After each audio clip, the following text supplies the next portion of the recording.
everyone, allow us to introduce ourselves.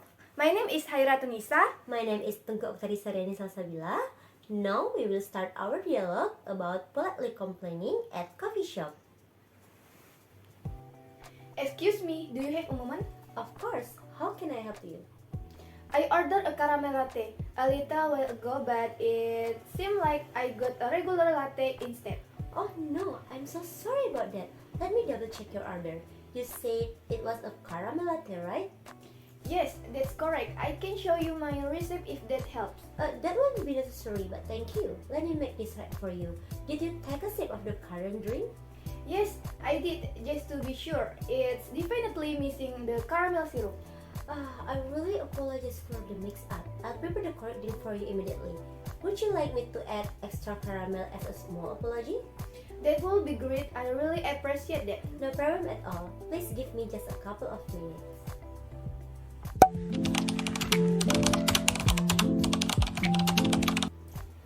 Here you go, a caramel latte with a little extra caramel for you. I hope this one is just right.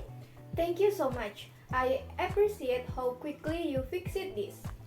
My pleasure. Thank you for letting us know. If there's anything else I can do, just let me know. Actually, while I'm here, I noticed a sitting area was a bit untidy earlier. Some tables hadn't been cleaned, and there were a few used cups lying around. Oh, I'm really sorry to hear that. We've been a bit busier than usual today, but that's not an excuse. I'll inform the team to get on that right away. That's understandable. I just thought I'd mention in sign it might bother other customers too. I appreciate you bringing it up. We will make sure the area is tidied up as soon as possible. Your feedback really helps us improve. Thank you. I come here often and usually everything perfect. That means a lot to us. We will do our best to ensure your experience stays enjoyable. Is there anything else you'd like to share? Well, I actually do have a question. I've always been curious what kind of coffee bean do you use for your lattes? They always taste so smooth. That's a great question. We use a medium roast blend sorted from both South American and African beans. The South American beans give it a nutty and chocolatey base, while the African beans add a hint of fruitiness and brightness. That explains why I enjoy it so much. It has such balanced flavor. Do you roast the beans here? Not on site, but we partner with a local roastery that specializes in small batch roasting to ensure freshness. They roast the beans specifically for our menu, so you are always getting a cup brewed with beans roasted just a few days ago. That's fantastic. Supporting local business is always a nice bonus. Do you ever can the blend seasonally? Yes, we do. In fact, starting next month, we will be introducing a special winter blend with hints of cinnamon and nutmeg. It's perfect for the holiday season. Would you like me to let you know when it's available? Absolutely. I love to try in. Do you think it will pair well with the caramel latte? Definitely. The spices in the blend will complement the caramel sweetness beautifully. You might even notice a slightly richer flavor profile. That sounds amazing. I'll keep an eye out for it. By the way, do you have any loyalty program? I come here often and I love to take advantage of something like that.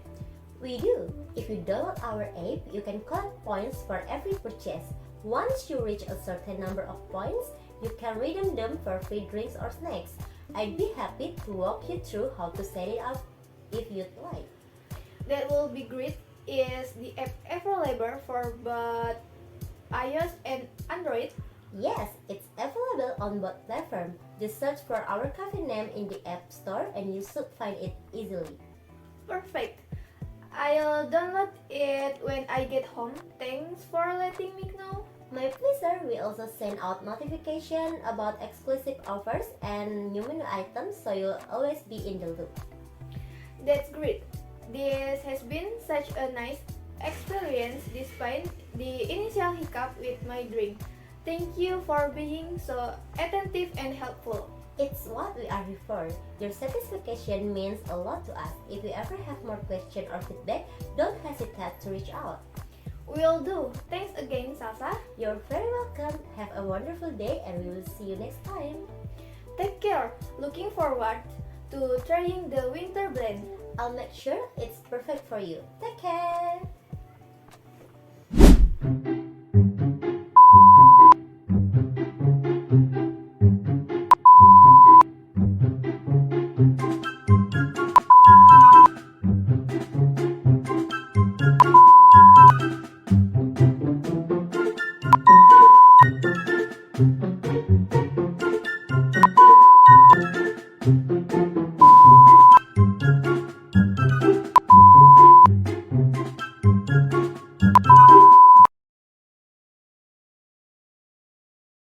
In this section, I will explain about gerund. Next, what is gerund? A gerund is a verb that's acting as noun. By that, we mean that the word describes the action that happening like swimming becomes a thing, a concept that can now be the sentence's subject, direct object, indirect object, or the object of a preposition. It means that when a verb takes the ing form, it stops can being an action and start working like a noun. For example, swimming can now act as the subject in a sentence like swimming is fun. Similarly, it can also act as the object like in I enjoy swimming. Next, how are gerund used in sentences? A gerund phrase is a phrase that contains a gerund and a modifier or an object, and in some cases, both of these. A gerund phrase, just like a gerund, acts as a noun in a sentence. A gerund usually refers in a general way to the activity represented by the verb it's derived from. Gerunds are different from other nouns in that they can be modified by adverbial and can take direct object. So, a gerund phrase expands on this concept by including additional information about the gerund. For example, in the sentence, swimming in the ocean is exciting.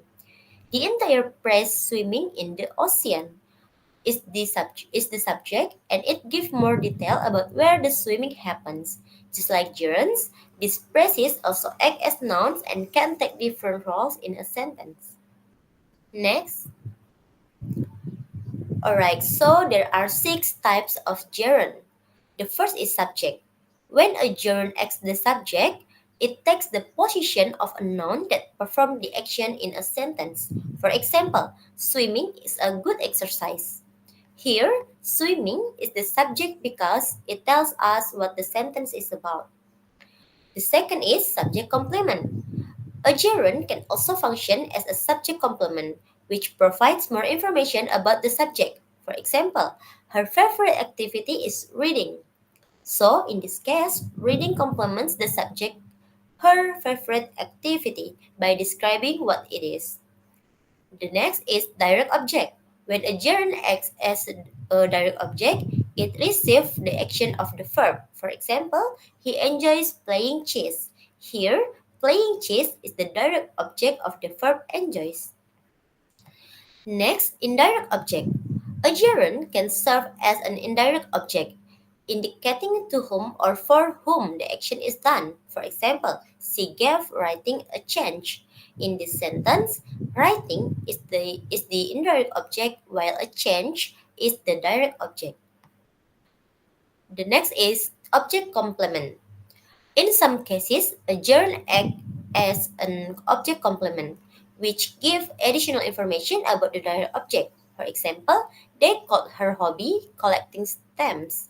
Here, collecting stamps explains or complements the object her hobby.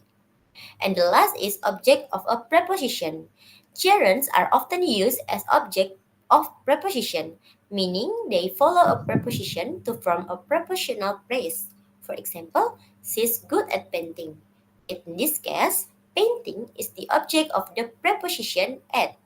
Next,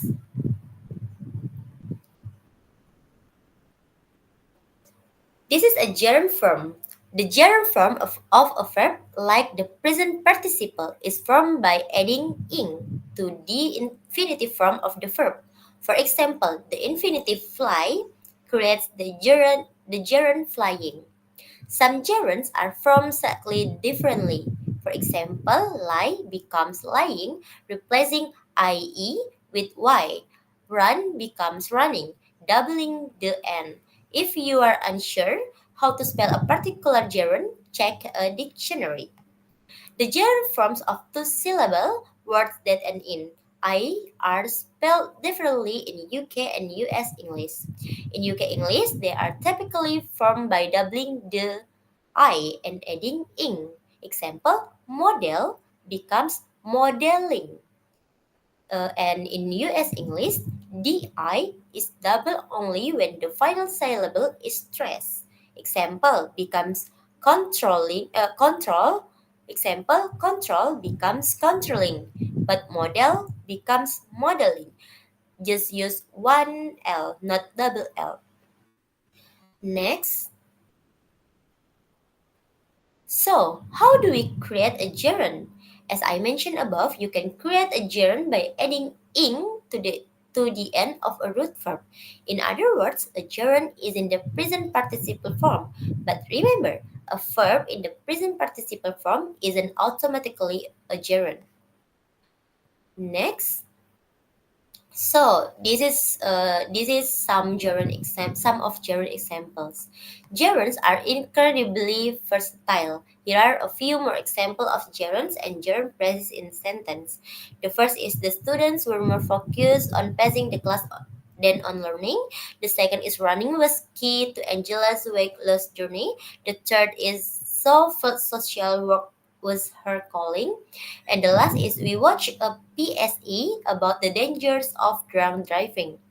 When you are writing, whether it's an essay, a short story, a blog post, or even an email or text message, you probably naturally use gerunds. Next time you write something, challenge yourself to pick out the gerunds in your work. They can be tricky, but being able to recognize them will make you a stronger writer and reader. Alright, so I think that's all from my explanation. Thank you for watching.